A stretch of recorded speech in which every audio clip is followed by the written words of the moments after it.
Hi friends, praise the Lord. ఈరోజు ఈ వీడియోలో ఇశ్రాయేలీల్ని పరిపాలించిన రెండవ రాజైన దావీదు జీవితం గురించి తెలుసుకుందాము.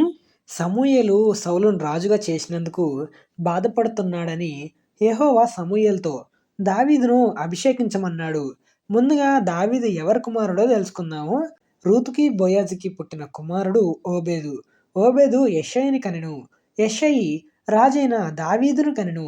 యెషయికి దావీదు ఒక్కడే కుమారుడు కాదు. యెషయి యూదా గోత్రం నుండి వచ్చినవాడు. యెషయికి 8 మంది కుమారులు, 2 కుమార్తెలు ఉన్నారు.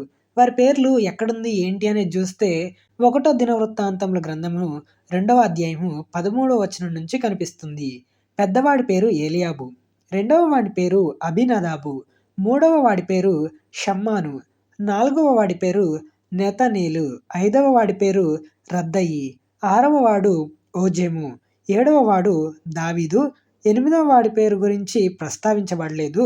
కుమార్తెలు సెరూయా, అబిగయీలు. ఇది యెషయి కుటుంబం గురించి. సౌలు రాజుగా పరిపాలిస్తున్న కాలంలో సౌలు దేవునికి అవిధేయత చూపటం వల్ల, ఈ కారణం వల్ల సమూయేలు దుఃఖంతో బాధపడుతుండేవాడు. అయితే దేవుడు సమూయేలుతో, నువ్వు నేను విడిచిన సౌలు గురించి నువ్వెందుకు బాధపడుతున్నావు? నీ కొమ్మును తైలంతో నింపు, లే, బెత్లెహేములో యెషయి కుమారుల్లో ఒకణ్ణి నేను రాజుగా నియమించాను అని చెప్తాడు. అప్పుడు సమూయేలు, దేవా, నేను ఎలా వెళ్ళగలను? సౌలుకు ఈ విషయం తెలిస్తే నన్ను చంపేస్తాడు అని అనగా, అందుకు యెహోవా ఒక పెయ్యిని తీసుకొని పోయి యెహోవాకు బలిపశువును వధించడానికి, బల్యార్పణ అర్పించడానికి యెషయిని పిలువుము. అప్పుడు నువ్వేం చేయాలో నేను చెప్తాను. ఎవరి పేరు చెప్తానో వాళ్ళని అభిషేకించు అని అంటాడు. అలా సమూయేలు బెత్లెహేము ప్రాంతానికి వచ్చినప్పుడు ఆ ఊరి వాళ్ళు భయపడ్డారు. సమాధానంగా వస్తున్నావా అని సమూయేలును అడిగితే, సమాధానంగా వస్తున్నాను అని సమూయేలు సమాధానం ఇచ్చాడు. సమూయేలు యెషయి కుమారుల్లో అందరినీ పరీక్షిస్తాడు, ఒక్కడిని తప్ప. దేవుడు వారెవరినీ కోరుకోలేదు. కానీ అప్పుడు సమూయేలు యెషయితో, నీ కుమారులంతా ఇక్కడే ఉన్నారా అని అడిగినప్పుడు, చిన్నవాడు ఉన్నాడు, వాడు గొర్రెలు కాస్తున్నాడు అని అనగా, సమూయేలు అతన్ని ఇక్కడికి త్వరగా పిలిపించు అని యెషయితో అనగా దావీదును తీసుకొని వచ్చారు. దావీదు ఎర్రనివాడు, చక్కని నేత్రములు కలవాడు, సుందరమైనవాడు. దావీదు రాగానే దేవుడు, నేను కోరుకున్నవాడు ఇతడే, నీవు లేచి వానిని అభిషేకించమని చెప్పాడు. అలా సమూయేలు దావీదు అన్నల ఎదుట దావీదును అభిషేకించాడు. అప్పటి నుండి యెహోవా ఆత్మ దావీదు మీదకి బలంగా వచ్చింది. తర్వాత సమూయేలు తన ఇంటికి రామా అనే ప్రాంతానికి వెళ్ళిపోయాడు. యెషయి చిన్న కుమారుడైన దావీదు ఏం చేసేవాడంటే గొర్రెలు కాస్తూ ఉండేవాడు. అంటే గొర్రెల కాపరి. గొర్రెలను తినడానికి, అనేక మృగాల నుండి వాటిని తినడానికి వచ్చినప్పుడు ఎలుగుబంటిని, సింహాన్ని చంపి వాటి నుండి గొర్రెలను కాపాడిన ధైర్యశాలి, మంచి కాపరి. తండ్రి చెప్పిన మాట శ్రద్ధగా వినేవాడు. దావీదు గొర్రెలు కాస్తూ, వాయిద్యాలు వాయిస్తూ, పాటలు పాడుతూ ఉండేవాడు. అయితే సమూయేలు దావీదును అభిషేకించిన తర్వాత సౌలు దగ్గరికి యెహోవా దగ్గర నుండి ఒక దురాత్మ ఒకటొచ్చింది. అప్పుడు దాసులు సౌలుతో, చమత్కారంగా సితారును వాయించే ఒక వ్యక్తిని విచారించడానికి మాకు అనుమతి ఇవ్వండి, సెలవిమ్మని అడిగి, సితారును వాయించినప్పుడు నువ్వు బాగుపడతావు అని రాజుతో అన్నప్పుడు సౌలు వాళ్ళకు అనుమతిస్తాడు. సితారను చమత్కారంగా వాయించేవారిని ఈ సేవకులు వెతుకుతారు. అప్పుడు వారికి దావీదు కనిపిస్తాడు.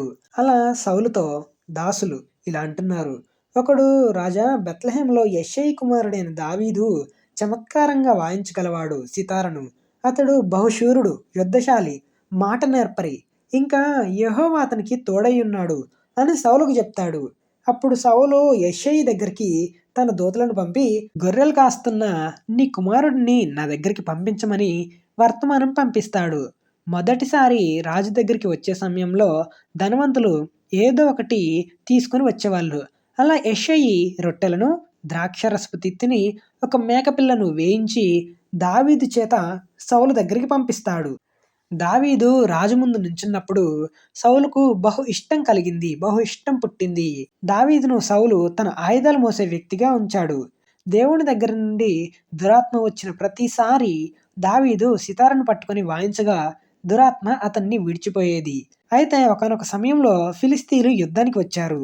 అయితే ఫిలిస్తీయుల వైపు గాతు వాడైన గొల్యాతు అనే వ్యక్తి ఉన్నాడు. ఈ గొల్యాతు శూరుడు. ఇంకా 6 మూరల జానడి ఎత్తుగా ఉన్న వ్యక్తి. యుద్ధ కవచం ధరించాడు. ఆ కవచం అనేది 5,000 తులాల రాగి గలది. అతని కాళ్లకు రాగి కవచం, అతని భుజాల మధ్య రాగి బల్లం ఒకటి పట్టుకొని ఉన్నాడు. ఇశ్రాయేలీయులతో మీలో ఎవరైనా నన్ను ఓడించి చంపితే మేము మీకు దాసులమవుతాము. అలాగే నేను మీలో ఒకడిని చంపితే మీరు నాకు దాసులవుతారు అని చెప్తాడు.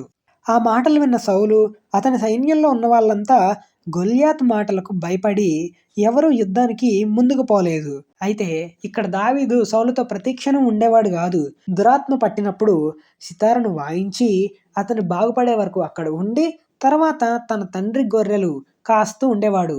యెష్షయి ముసలివాడిగా ఉన్నాడు. యెష్షయి 3 పెద్ద కుమారులైన ఏలియాబు, అబీనాదాబు, షమ్మా అనే వాళ్ళు సౌలు వెంట యుద్ధానికి వెళ్ళారు. యెష్షయి దావీదును పిలిచి, నీ అన్నల కోసం వేయించిన తూమెడు గోధుమలను, 10 రొట్టెలను, జున్నుగడ్డలను తీసుకుని సహస్రాధిపతికి ఇచ్చి, నీ అన్నలు క్షేమంగా ఉన్నారో లేదో ఆనవాలొకటి తెమ్మని చెప్తాడు. యుద్ధం అనేది ఏలా అనే లోయలో జరుగుతుంది. అయితే దావీదు ఉదయాన్నే లేచి ఒక కాపరికి తాను కాసే గొర్రెలను అప్పగించి తన తండ్రి చెప్పిన మాటలను శ్రద్ధగా విని తన అన్నల దగ్గరికి అవి తీసుకొని వెళ్తాడు. అలా అన్నల దగ్గరికి వెళ్ళి అంటే సైన్యంలోకి ప్రవేశిస్తాడు. గొల్యాతు చెప్తున్న మాటలు కూడా వింటున్నాడు ఈ దావీదు. సైన్యంలోకి దూరిపోయాడు. సౌలు గొల్యాతును చంపిన వాళ్ళకి తన కూతుర్నిచ్చి పెళ్లి చేస్తానని, ఐశ్వర్యం ఇస్తానని, వారి తండ్రి ఇంటి వారిని ఇశ్రాయేలీలలో స్వతంత్రులుగా చేస్తానని చెప్పాడు. అందుకు దావీదు, జీవము గల దేవుని సైన్యములను తిరస్కరించుటకు ఈ సున్నతి లేని ఫిలిస్తీయుడు ఎంతటివాడు, వాణ్ణి చంపితే బహుమతి ఏంటి అని సైనికుడిని అడిగినప్పుడు బహుమానం గురించి చెప్తాడు. అందుకు దావీదు, నేను చంపుతాను అని ముందుకొస్తాడు అని సైనికులతో అన్నప్పుడు ఈ మాట దావీదు పెద్దన్నైన ఏలియాబు వింటాడు. ఏలియాబుకు దావీదు మీద కోపం వస్తుంది. ఇలా అంటున్నాడు, నువ్వెందుకు వచ్చావు ఇక్కడికి? నీ గొర్రెలు ఎవరు వశం చేశావు? నీ గర్వం, నీ చెడుతనం నేను ఎరుగుదును. నువ్వు యుద్ధం చూడడానికి కదా వచ్చింది అన్నప్పుడు దావీదు, నేనేం చేశానన్నా? ఒక్క మాట మాత్రమే అన్నాను కదా అని తన అన్న దగ్గర నుండి వెళ్ళి 4 సైనికులతో అలాగే అడుగుతాడు. అలా తన అన్న చెప్పిన విధంగానే వాళ్ళు కూడా చెప్తారు. ఒకరి నుంచి ఒకరికి చివరికి ఈ విషయం సౌలుకు తెలుస్తుంది. సౌలుకు చెప్తారు. అప్పుడు సౌలు దావీదును పిలిపిస్తాడు. దావీదును నేను యుద్ధం చేస్తాను అని అనగానే పిలిపించలేదు. ఇలా చాలా సమయం పట్టింది. ఇలా సమాచారం అందిన తర్వాత పిలిపించారు. దావీదు రాజుతో, రాజా నేను ఫిలిస్తీన్తో యుద్ధం చేస్తాను అని అన్నప్పుడు సౌలు, ఫిలిస్తీన్ని ఎదుర్కొని పోట్లాడడానికి నీకు బలం చాలదు. నువ్వు ఇంకా బాలుడు. బాల్యం నుండి నువ్వు యుద్ధం నేర్చుకున్న వాడివి కూడా కాదు అని అంటాడు. అందుకు దావీదు, రాజా నా తండ్రి గొర్రెలు కాస్తుండగా సింహం ఇంకా ఎలుగుబంటి ఒకసారి గొర్రె పిల్లల్ని ఎత్తుకొని పోతుండగా నేను దానిని తరిమి చంపి దాని నోటి నుండి ఆ గొర్రెను విడిపించాను. అది నా మీదకి వచ్చినప్పుడు దాని గడ్డం పట్టుకొని దాన్ని కొట్టి చంపానని చెప్తాడు. నీ దాసుడనైన నేను సింహాన్ని ఎలుగుబంటిని చంపాను. జీవము గల దేవుని సైన్యములను తిరస్కరించిన ఈ సున్నతిలేని ఫిలిస్తీయుడు వాటిలో ఒకదాని వలె అవుతాడని, సింహం యొక్క బలం నుండి ఇంకా ఎలుగుబంటి యొక్క బలం నుండి నన్ను రక్షించిన యెహోవా ఈ ఫిలిస్తీన్ చేతిలో నుండి కూడా నన్ను విడిపిస్తాడు అని దేవుని మీద విశ్వాసం, విధేయత కలిగి విజయం సాధిస్తాను అని రాజుకి చెప్తాడు. ఈ మాటలు వింటుంటే ధైర్యం లేని వాళ్ళకు కూడా ధైర్యం కలిగేలా దావీదు మాట్లాడుతున్నాడు. అందుకు సౌలు, యెహోవా నీకు తోడుగా ఉండునుగాక అని దావీదును యుద్ధానికి పంపించాడు. సౌలు యుద్ధం చేసేటప్పుడు ధరించే యుద్ధ వస్త్రాలన్నీ దావీదుకు ధరింపజేస్తాడు. కానీ అవి దావీదుకు వాడుకలో లేవు, అంటే అలవాటు లేవు. అయితే వీటితో వెళ్ళలేనని సౌలుతో చెప్పి వాటిని తీసేసి దావీదు కర్ర చేత పట్టుకొని ఏటిలోయలో నుండి 5 నున్నని రాళ్లను ఏరుకొని చిక్కంలో ఉంచుకున్నాడు. వడిసె చేతిలో పట్టుకొని గొల్యాతు దగ్గరకు వస్తాడు. గొల్యాతు డాలు మోసే వ్యక్తి తనకు ముందుగా నడవగా ఆ ఫిలిస్తీయుడు బయలుదేరి దావీదు దగ్గరకు వచ్చి బాలుణ్ణి చూసి తృణీకరించాడు. గొల్యాతు దావీదుని చూసి, కర్ర తీసుకొని నా మీదకి వస్తున్నావే, నేనేమైనా కుక్కనా అని అంటాడు. అలానే గొల్యాతు ఆరాధించే దేవతల పేరున దావీదును శపించాడు. గొల్యాతు ఇలా అంటున్నాడు, నా దగ్గరికి రా, నేను నీ మాంసాన్ని ఆకాశ పక్షులకు భూమృగాలకు వేస్తాను అని అంటాడు. అందుకు దావీదు, యెహోవా పేరట నేను నీ మీదకి వస్తున్నాను. యెహోవా నిన్ను నా చేతికి అప్పగిస్తాడు. నేను నిన్ను చంపి నీ తల నరికేస్తాను అని ఇశ్రాయేలీలలో దేవుడున్నాడని లోక నివాసులందరూ తెలుసుకునేలా ఈ రోజున ఫిలిస్తీన్ల యొక్క కళేబరాలు ఆకాశ పక్షులకు మృగాలకు వేస్తాను అని చెప్తాడు. యెహోవా కత్తి చేతను ఈట చేతను రక్షించేవాడు కాదని ఈ దండువారు తెలుసుకుంటారు అని యుద్ధం యెహోవాదే, ఆయన మిమ్మల్ని నా చేతికి అప్పగిస్తాడని చెప్తాడు. వాళ్ళిద్దరూ యుద్ధం చేయడానికి ముందుకొచ్చినప్పుడు దావీదు తన సంచిలో నుండి రాయిని తీసి వడిసెలో పెట్టుకొని విసిరాడు. ఫిలిస్తీన్ నుదిటను కొట్టాడు.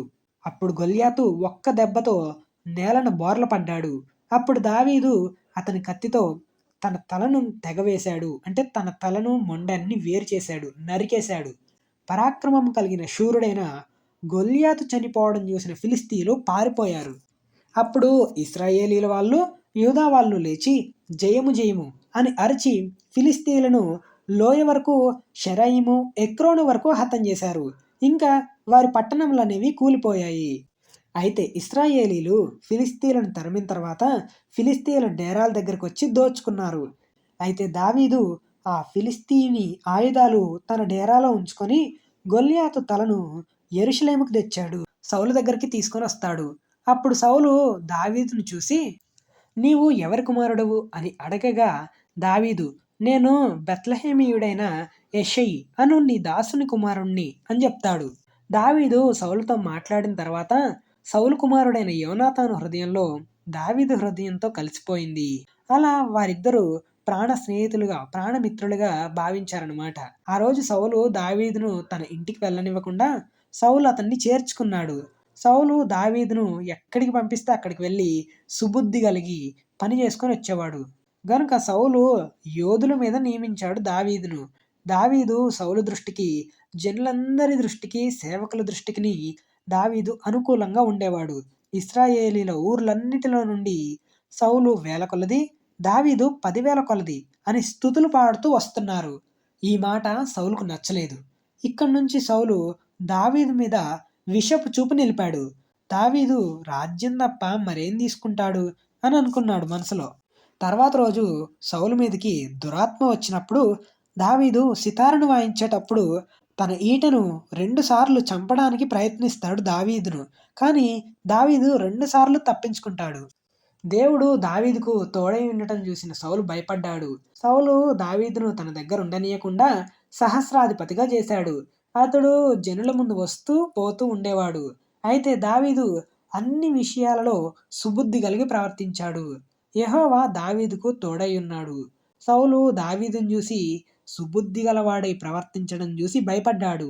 సౌలు దావీదును చంపాలనుకొని తన చెయ్యి మీద పడకుండా ఫిలిస్తీన్లతో యుద్ధం చేసినప్పుడు వాళ్ళే దావీదును చంపుతారనుకొని చిన్న కూతురైన మీకాలుకు దావీదంటే ఇష్టం అని తెలుసుకొని పెళ్లి చేయాలని దావీదును పిలిపించి దావీదుకు చెప్తాడు. అయితే సౌలు దావీదుకి చెప్పినప్పుడు దావీదు ఇలా అంటున్నాడు, రాజుకు అల్లుడవ్వడానికి నేనెంతటి వాడను, నా స్థితి అయినా ఇంకా నా తండ్రి కుటుంబం ఇశ్రాయేలీల్లో ఏ పాటిది అని సౌలుతో అంటాడు. అయితే రాజు దావీదు దగ్గరికి సేవకులను పంపించి, రాజు నీ మీద ఇష్టం కలిగి ఉన్నాడు అని అటు ఇటు చేసి ఒప్పిస్తారు. అలా దావీదుకు కూడా ఇష్టం కలిగి మీకాలును పెళ్లి చేసుకుంటాడు. దేవుని కృప దావీదుకు తోడుగా ఉండెను. దావీదు పేరు బాగా వినిపించింది ప్రజలలో. అంటే పేరు ప్రఖ్యాతులు వచ్చాయి. సౌలు యోనాతానుతో తన సేవకులతో దావీదును చంపమనంటాడు. అయితే యోనాతాను దావీదుకు ఈ విషయం గురించి చెప్పగా రహస్య స్థలములో ఉండమని చెప్తాడు. యోనాతాను తన తండ్రి ద్వారా దావీదును ఏం చేయనని ప్రమాణం చేసిన తర్వాత దావీదును సౌలు దగ్గరికి తీసుకొని వస్తాడు. దావీదు సౌలు సన్నిధిలో ఉన్నాడు. తర్వాత ఫిలిస్తీయులతో దావీదు యుద్ధం చేయించి తిరిగి వస్తాడు. అప్పుడు సౌలుకు దురాత్మ పట్టుకుంది. సౌలు దావీదును చంపాలని ఈటను విసురుతాడు. కానీ దావీదు తప్పించుకుంటాడు. దావీదును చంపాలని సౌలు ఉదయం దావీదును పట్టుకోవడానికి మీకాలు ఇంటికి సైనికులను పంపిస్తాడు. మీకాలు ఆ రోజు రాత్రే దావీదును కిటికీ మార్గం నుండి తప్పించింది. మీకాలు ఒక గృహదేవత బొమ్మ తీసి మంచం మీద పెట్టి మేకబొచ్చు తలవైపు ఉంచి దుప్పటితో కప్పింది. సౌలు దూతలు వచ్చినప్పుడు దావీదు రోగి అయి ఉన్నాడని చెప్తుంది. సౌలుకు ఈ వర్తమానం అందించగా మంచంతో సహా తీసుకొని రండని అంటాడు. అప్పుడు సైనికులు లోపలికి వచ్చి చూస్తే అక్కడ మేకబొచ్చు గల మంచం ఒకటి కనపడింది. అంటే దావీదు తప్పించుకొని పోయాడని తెలుస్తుంది. అయితే దావీదు సమూయేలు దగ్గరకొచ్చి జరిగిన విషయం అంతా చెప్తాడు. అప్పటి వరకు రామాలో ఉన్న వాళ్ళంతా నాయోతు అనే ప్రాంతానికి వచ్చి నివసిస్తారు. ఈ విషయం సౌలుకు తెలిసి 3 సార్లు దూతలను పంపగా వాళ్ళు ప్రవక్తలతో కలిసి ప్రకటించారు. తర్వాత సౌలు కూడా దావీదును వెతకడానికి వచ్చి ప్రవక్తలలో కలిసి ప్రకటిస్తాడు. దేవుని ఆత్మ సౌలు మీదకొచ్చినప్పుడు రాత్రింబగళ్ళు ప్రకటిస్తాడు. తర్వాత దావీదు యోనాతాను దగ్గరికి పారిపోయి వస్తాడు. యోనాతానుతో అంటాడు, నేను నీ తండ్రి దృష్టికి ఏం పాపం చేశానని నన్ను చంపాలని చూస్తున్నాడు. రేపు అమావాస్య, తప్పక రాజుతో భోజనం చేయాల్సింది అని ఉండగా దావీదు తన కుటుంబంతో బెత్లెహేముకు వెళ్ళడానికి యోనాతాను అనుమతి తీసుకుని వెళ్తాడు. అప్పుడు సౌలు అమావాస్య రోజు సౌలు భోజనం చేయడానికి వస్తాడు. కానీ దావీదు ఆ సమయానికి రాలేదు. దావీదు సౌలుతో భోజనం చేయడానికి రాలేదు. ఆ స్థలం దావీదు స్థలం అనేది ఖాళీగా ఉండిపోయింది. సౌలు అమావాస్య రోజు ఏమనలేదు. అతడికి ఏదైనా సంభవించిందేమో, అపవిత్రుడై ఉన్నాడేమో అని అనుకున్నాడు. తర్వాత రోజు కూడా ఖాళీగా ఉండటంతో యోనాతానుని అడుగుతాడు. అప్పుడు దావీదు బెత్లెహేముకి బలి అర్పించడానికి తన కుటుంబంతో నా అనుమతి తీసుకొని వెళ్ళాడు అని చెప్పగా సౌలు యోనాతాను మీద కోప్పడి దావీదు బ్రతికినంత కాలం నీ బదులు అతడు రాజుగా ఉంటాడు అని అంటాడు. అందుకు యోనాతాను దావీదు ఏం తప్పు చేశాడని నువ్వు చంపాలనుకుంటున్నావు అని అడగగా కోపంతో సౌలు ఈటను విసిరాడు. కానీ యోనాతాను తప్పించుకున్నాడు. తన తండ్రి దావీదును చంపాలని అనుకుంటున్నాడని దావీదుకు ఈ వర్తమానం తెలియజేస్తాడు. అయితే అమావాస్యకి ముందు యోనాతాను దావీదుకు ఒక విషయం గురించి చెప్తాడు. 3 రోజులు నువ్వు ఏసేలు అనే బండ దగ్గర ఉండు. నేను 3 బాణాలు గురి చూసి వేస్తాను. నేను బాణాలు వెతకమని పనివాణ్ణి పంపిస్తాను. ఆ పనివానితో బాణములు ఈ తట్టు ఉన్నవి పట్టుకొని రమ్మని చెప్తాను. అప్పుడు నువ్వు నిర్భయంగా బయటికి రావచ్చు. నీకు ప్రమాదం ఏం లేదు అని అర్థం. ఒకవేళ ఇలా అంటే బాణములు అవతలున్నాయి అని చెప్తే పారిపొమ్మని అర్థం అని చెప్తాడు. ఇలా దావీదు వర్తమానం అందుకొని నోబు దేశానికి వెళ్తాడు. ఇక పార్ట్ 2లో ఏం జరిగింది అనేది చూద్దాము. పార్ట్ 2లో నోబు దేశానికి వెళ్ళి ఏం చేశాడు అనేది క్లియర్గా చూద్దాము.